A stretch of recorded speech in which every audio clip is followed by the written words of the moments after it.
Boleh gak jawab? Iya, kayaknya udah jauh banget ya. Ada atau tidak, takutnya spoiler ya. Belum boleh bocorin banyak-banyak, tapi yang jelas di film ini karakter kita sangat berbeda. Bahkan proses yang kita lewatin aja tuh beda banget sama film-film sebelumnya gitu. Kita reading 3 bulan untuk bisa dapet karakter yang udah bisa dilihat di teaser posternya. Ada perubahan juga dari cara dandan kita. Jadi benar-benar beda banget sih sama film-film yang biasa kita perankan. Betul, dan aku ngerasa ini jadi salah satu film yang sangat aku tunggu-tunggu sebenarnya, dan kita bersyukur banget akhirnya film kita bisa pertama kali launch nanti world premiere di Toronto International Film Festival, dan semoga aja bisa segera disaksikan sama teman-teman semua, karena jujur sampai sekarang kita juga sebenarnya belum nonton jadi kita masih deg-degan juga. Tapi emang sengaja disimpan biar kita bisa pertama kali lihat nanti di Toronto karena Kak Regas bilang udah pokoknya nontonnya nanti di Toronto aja karena akan world premiere di sana. Betul. Ada beban sendiri nggak sih mungkin ketika filmnya tayang di Toronto? Ada beban sendiri nggak sih dari kalian? Kalau beban sih justru bebannya hilang setelah ada Iya, karena bebannya udah dari awal. Dari awal syuting tuh kita udah beban banget sama karakter yang tidak biasa ini gitu. Dengan skrip yang luar biasa bagus gitu. Pasti kan kalau skripnya bagus, kita sebagai pemain tuh beban, aduh kira-kira bisa gak ya kita maininnya gitu. Syutingnya juga di Jogja, jauh dari rumah gitu. Itu bebannya udah dari awal gitu. Sampai filmnya jadi, itu masih yang kayak kira-kira hasilnya gimana ya. Tapi pas dapat kabar baik masuk Toronto International Film Festival ya, dan kita dari Asia tuh kita satu-satunya, jadi aku merasa ya berarti filmnya kualitasnya baik sampai bisa masuk Toronto, jadi bebannya malah hilang ya. Persiapannya mau ngapain aja nanti tim? Persiapannya ya pasti baju ya pasti disiapin, pasti udah heboh ya, aduh bajunya pakai apa ya, karena ini red carpet festival internasional pertama aku juga, jadi bener-bener pengen semuanya mengesankan lah. Terus aku sepertinya akan segera nge-list film-film yang pengen ditonton di Steve kan, karena udah mulai keluar ada daftar-daftar film yang bakal bisa ditonton screeningnya nanti di sana gitu. Jadi sepertinya akan menjadi pengalaman yang menarik sih. Apalagi ini festival pertama kita berdua dan akan sangat menyenangkan pastinya nanti. Abri dan Karna maksudnya ini masuk Red Film Festival Internasional untuk pertama kali, maksudnya kalian berdua nyangka nggak sih bakal seperti ini gitu? Seperti yang aku bilang ya, aku bahkan ditawarin film ini aja nggak nyangka gitu. Bisa aku bilang nggak banyak produser atau sutradara yang percaya sama aku kalau aku bisa membedah karakter yang berbeda dari sebelumnya. Mungkin karena stigma aku tumbuh dari aktor sinetron, atau aku biasa memainkan karakter yang romance lagi, atau yang kayak gitu-gitu aja gitu. Jadi nggak banyak sutradara dan produser yang melihat aku gitu untuk ngajak aku main film festival yang karakternya beda, tingkat kesulitannya juga beda gitu.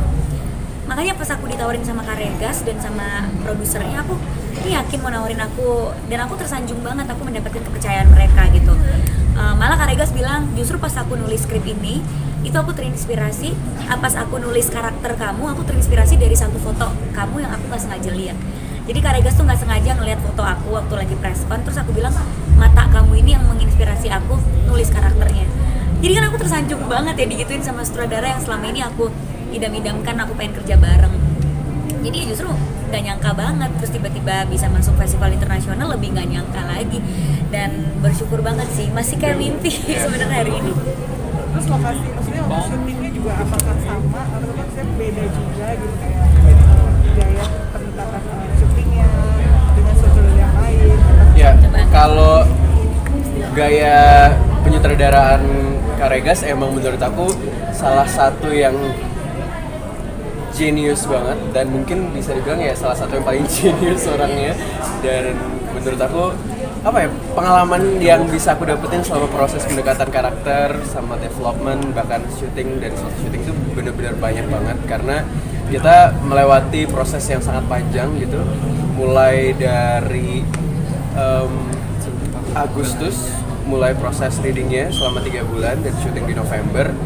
Terus aku sangat adore dengan kedetailan yang yang dipikirkan gitu sama Kak Regas. Bahkan menurut aku kayak kebanyakan dari kita bahkan nggak sampai ke situ pikirannya gitu, dan itu bisa dijabarkan dengan baik dan dia tahu visi misi dia seperti apa, dia tahu yang dia inginkan seperti apa terhadap filmnya, dan itu yang menurut aku apa ya, menjadi penyemangat juga sih buat aku pribadi gitu. Jadi semakin bisa pede gitu sama selama pencarian karakternya itu sendiri gitu. Karena menurut aku ditindik sama rambutnya dicat itu buat ngebiasain dirinya susah nggak sih? Karena ini baru pertama kali kan? Iya betul, kalau tindikannya udah dari awal reading udah mulai kayak pakai. Terus kalau untuk emang saat itu proses pewarnaan rambutnya sebenarnya H-2 kayaknya sebelum syuting gitu, biar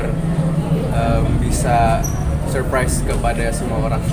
Tapi kan prosesnya begitu lama gitu dan dilakukan di Jogja juga. Struggle-nya seperti apa nih? Kalau struggle syuting di Jogja, sebenarnya kalau untuk aku pribadi ini adalah film pertama aku yang syuting full di luar kota. Selama perjalanan karir aku selalu syuting di daerah Jabodetabek aja gitu. Bahkan kalau film sebelumnya aku pernah syuting di luar kota cuma tapi seminggu aja gitu. Jadi ini bener-bener film pertama aku yang aku ngerasain oke, punya environment yang beda, terus bisa ngelihat apa ya, kayak kota yang beda, dan itu menurut aku jadi makin masuk sih ke karakternya gitu. Bahkan aku dari awal yang masih bahasa Jawanya kalau lagi syuting aja, aku sampai kayak mulai seminggu 2 minggu keterusan bahasa Jawa. Dan itu yang aku kayak wah, ternyata sangat menarik sih syuting di luar kota. Aku sangat senang. Aku juga senang banget ya kemarin syuting di Jogja. Apalagi tadi yang Karega sudah bocorin, kita 50% bahasa Indonesia, 50% Jawa. Dan Jawanya itu bukan Jawa yang biasa kita dengar sehari-hari ya. Ada yang namanya Kromo Inggil gitu. Susah banget dan beneran belajar sama orang Jogja langsung juga. Dan emang beda sih vibes-nya di Jogja sama di Jakarta tuh beda banget. Syutingnya tuh lebih tenang, lebih khusyuk gitu. Ya kita juga datang ke lokasi-lokasi yang kalau kita ke Jogja kita nggak akan ke situ gitu. Jadi emang ke situ cuma karena kita syuting dan kita baru tahu oh di tempat ini ya, di tempat ini gitu. Jadi seru banget sih. Ketika kalian pakai dialek Jawa tuh sebenarnya ada kesulitan nggak sih? Tadi kan Mas Pregas juga bahkan ngereading kalian pakai tulis aksara Jawa ya. Bahkan orang Jawa juga belum tentu bisa tulis itu. Nah kalian ada kesulitan saat membawakan itu nggak? Kalau kesulitannya pasti banget sih, karena aku pribadi nggak punya darah Jawa sama sekali gitu. Jadi pas bulan-bulan pertama itu agak sulit buat menyesuaikan gimana cara berdialek Jawa gitu. Karena kalau dari skrip awalnya sebenarnya bahasa Indonesia full gitu, tapi kita translate satu-satu awalnya, terus berdiskusi lagi sama Karegas. Tapi menurut aku hal yang paling aku syukurin dari tipe directingnya Karegas adalah aku tuh ada dia tuh kayak apa ya, perhatiannya itu sangat luar biasa gitu terhadap pemain-pemainnya gitu. Bahkan sampai kayak aku kesulitan di beberapa kata yang menurut aku pelafalannya nggak akan berhasil aku lakukan. Dia dengan berbesar hati untuk ya udah kita coba mengganti dengan kata yang lain yang mungkin lidah aku bisa lebih menerima gitu, kata-kata Jawa yang terucap gitu. Dan itu menurut aku jadi suatu hal yang baik banget sih. Diskusi terbuka yang dilakukan sama sutradara itu menurut aku jarang banget terjadi sih sebenarnya, dan itu aku sangat bersyukur. Prilly, usulan pakai piercing itu usulan dari Prilly kah atau seperti apa, dan selama proses syuting pakai piercing tuh rasanya gimana? Usulan dari Karegas pasti ya. Aku nggak kepikiran aku bakalan piercing di hidung gitu. Cuma diusulkan sama Karegas karena memang aku anak band indie, karakternya juga cuek gitu ya. Penampilannya cuek, pakai bajunya juga cuek, terus ditindik. Jadi ya aku menerima aja, aku mau diapain aja terserah deh, karena aku sangat menghargai Karegas dalam membuat karakter deck buat aku. Jadi aku seneng banget kalau dikasih sesuatu yang baru banget gitu. Bahkan di film ini aku tuh nggak banyak di makeup ya, cuma di makeup matanya doang. Habis itu rambutnya juga dibiarin lurus kayak gitu aja gitu. Jadi beda sama aku keseharian, beda sama aku di film lain, ditindik pula. Jadi seneng banget sih. Selama syuting ditindik gimana? Sempat awal-awalnya seperti apa? Ya aneh ya rasanya. Karena ya aku pernah ditindik tapi di kuping gitu. Terus ini di hidung, aneh sih rasanya. Cuma ya udah kita jalanin aja. Prilly sama Alia kan sebagai tokoh figur kan pasti banyak disorot di sosial media. Ini kan cerita tentang korban-korban cyberbullying gitu. Menurut kamu komentarnya sebagai apa ya? Kamu public figur gitu dengan ekstriman yang tadi diceritain sama Bagus tuh gimana sih komentarnya? aku baca skrip ini aku langsung bilang sama Kak Regas, gila Kak, ini semua orang pasti relate. Semua orang yang punya sosial media pasti kan suka nggak sengaja komen atau suka nggak sengaja ngeposting apa, mungkin dapat komen 1-2 dari orang yang sebenarnya nggak tahu kita itu orangnya kayak gimana, cuma menilai kita dari postingan foto atau menilai kita dari candid video yang cuma 5 detik atau 15 detik, kita bisa dapat hujatan sebegitunya gitu. Dan film ini menggambarkan bagaimana kita menghadapi itu dan kehidupan kita di belakang sosial media, di belakang kamera itu seperti apa sih. Dan aku rasa banyak banget orang yang bakalan belajar dari film ini. Aku pun baca skripnya dan syutingnya pun belajar banyak banget. Dan menurut aku, untuk aku pribadi aja aku jadi lebih bijak lagi sih dalam bersosial media gitu, karena aku ngerasa apa ya, dengan 5-10 detik apa yang mungkin sebenarnya kita anggap sepele bisa aja mengakibatkan apa ya, masalah yang sangat fatal gitu buat orang lain. Dan aku ngerasa ya itu jadi hal yang harus kita tahan, atau misalnya kita lebih belajar, lebih bijak lagi dalam melakukan apapun sebenarnya. Dan itu bisa berdampak banget buat orang Punya lain. pengalaman Angga. nggak sih kayak gitu di bad experience di media sosial gitu? Aduh, kamu ada pengalaman? Pengalaman sih Pasti pasti sih ya, ada namanya ya. kita public figure pasti ada pengalaman-pengalaman kayak gitu. Makanya pas diajak syuting ini, baca skripnya aku langsung kayak, ini aku harus main sih. Dan makasih banget diajak main supaya aku bisa menjadi bagian dari orang yang menyampaikan pesan yang ada di film Budi Pekerti ini. Angga, mungkin dukungan dari keluarga atau kekasih gimana sih? Mas, sorry. Dukungan? Support, Iya. support.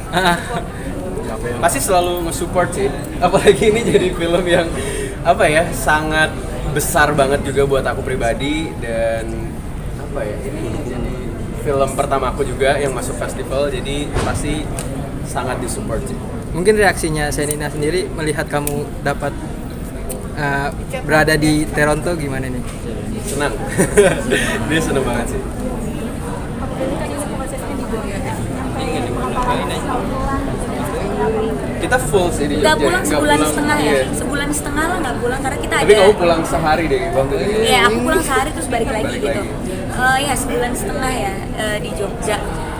Itu Itu udah panjang banget sih. Kayak berasa udah jadi rumah sendiri. Iya, berada jadi rumah sendiri, terus kayak ngomong juga sehari-hari juga suka ke bawah Jawa. Bahkan aku di sana sampai beli banyak banget kebaya gitu. Jadi selama di Jogja tuh pakai kebaya juga gitu. Pakai kain nih, sampai kebiasaan kan sekarang jadi sering pakai kain gitu. Itu awalnya juga dari karena syuting di Jogja, ngelihat cewek-ceweknya di sana pakai kain gitu. Jadi aku jadi kebiasaan pakai kain, suka gitu mengoleksi kebaya-kebaya yang aku beli di sana juga. Seneng banget sih di sana satu bulan lebih di Jogja, pengalaman baru lagi. Dan penasaran nanti lihat hasilnya gimana ya syuting di Jogja. boleh dong ngomong bahasa Jawanya biar tahu kita biar tahu. Sumpah, Udah lupa. aku bilang sama Kak Regas, Kak, kalau aku disuruh ulang lagi, aku nggak bisa. Karena aku udah lupa.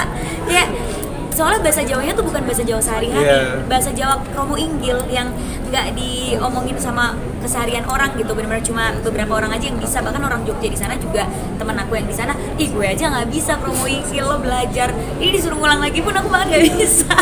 Satu kata mungkin yang diingat, Prilly. Yang paling diingat Matur suwun. Iya, matur suwun gitu. Terus apalagi itu dong. Nanti deh kita Kita ingat-ingat lagi.